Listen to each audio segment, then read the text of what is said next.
How does one reach futurity while tethered to the past and present through stereotypes? Innovation is systemically unfair.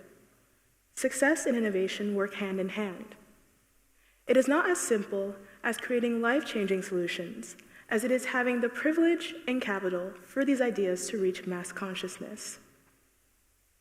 Yuqi, within recursivity and contingency, notes that life expects the unexpected, and in every encounter, it attempts to turn the unexpected into an event that can contribute to its singularity. Now, humanity multiplying itself to move forward is nothing new, and technology has inherited this instinct. Artificial intelligence can be defined as the ability for a machine to mimic intelligent human behavior. But what is sustained if past narratives have been used to oppress, diminish, and colonize others? Colonialism, through the unjust extraction of labor resources while instilling racialized infrastructure, has commenced our world order, and who is the esteemed, loathed, invisible. When one innovates, they materialize what they wish to see in the world. But what has the world allowed us to see? Our ways of knowing are guarded in the records that we keep. The cultural ephemera held in physical and ancestral archives that speak to and from generation to generation. Alike to innovation, the archive is not omniscient or a fair repository, but is a sum of decisions, biases, and reflected ideals. Someone chooses what is of importance, what objects are used to define a nation, and how it is seen. Akin to the melting of amber, massive change has moved slowly, and the sticky carnage remains. Innovation instructs culture while being its byproduct. When one looks at innovation, they ask, how did we get here? Now, culture, although enwrapping all of our lives, is presented as the concrete and ephemeral. Though heavily recorded, culture's presence feels ever fleeting, yet once encountered is held within your psychological vitrine through memories and points of reference. Each and every one of us is a symbol and object within history's glass case. Some tethered to the institution of slavery, others to the oppression of identity, some to racism and class inequality. The notion that innovation operates separately from the mechanics of civilization is false. Time builds upon time, while culture builds upon humanity. And innovation is the sum of these parts. Innovation, through an individual's actions, is worked upon, and their behaviors are influenced by the learned beliefs they hold near. So, how does one renegotiate success and projected narratives to imagine in our society? What happens if renegotiation is vital? The answer I present today is a discord to each amassing brick used to confine targeted groups of people. It is nonlinear thinking, a creative key. Creativity allows one to bring something into existence, to feel free, to build in a world without arbitrary constraints. But what happens if creativity has to be assessed by others, and the seemingly metaphysical process has to descend upon reality? Nonlinearity can be defined as the ability for a function to express a relationship of not direct proportion. 1 + 1 does not always equal 2.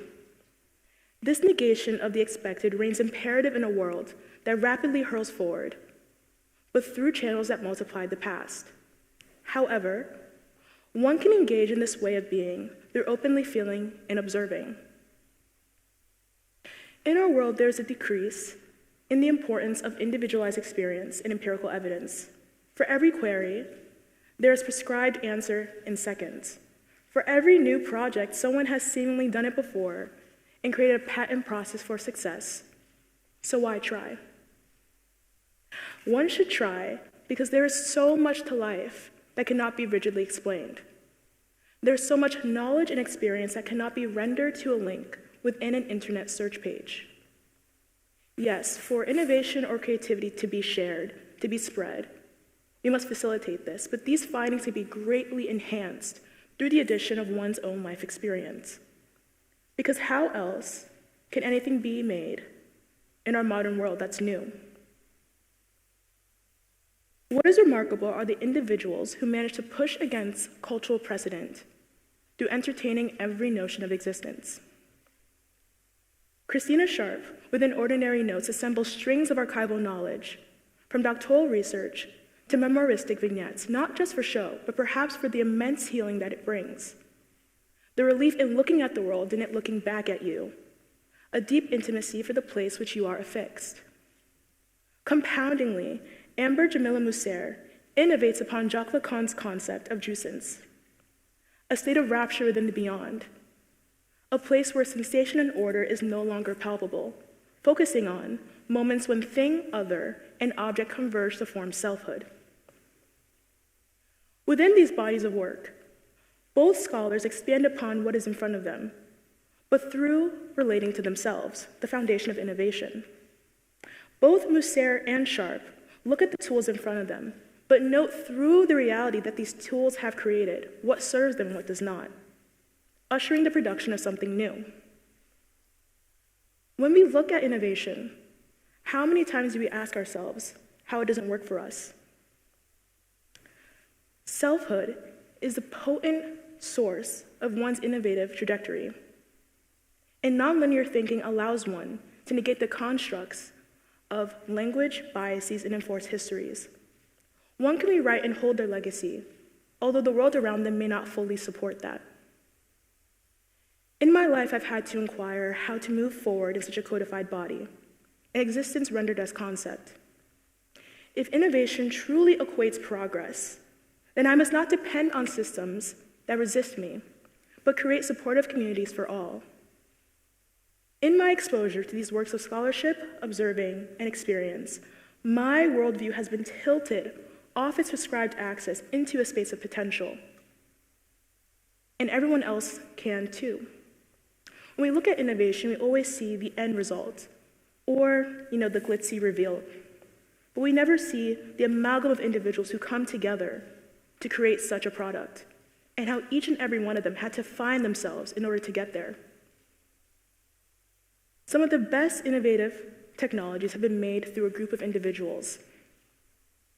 It could be you or the person beside you. But I believe that the individual has to be encouraged and listened to so a collective can rise. So thank you for listening to me today.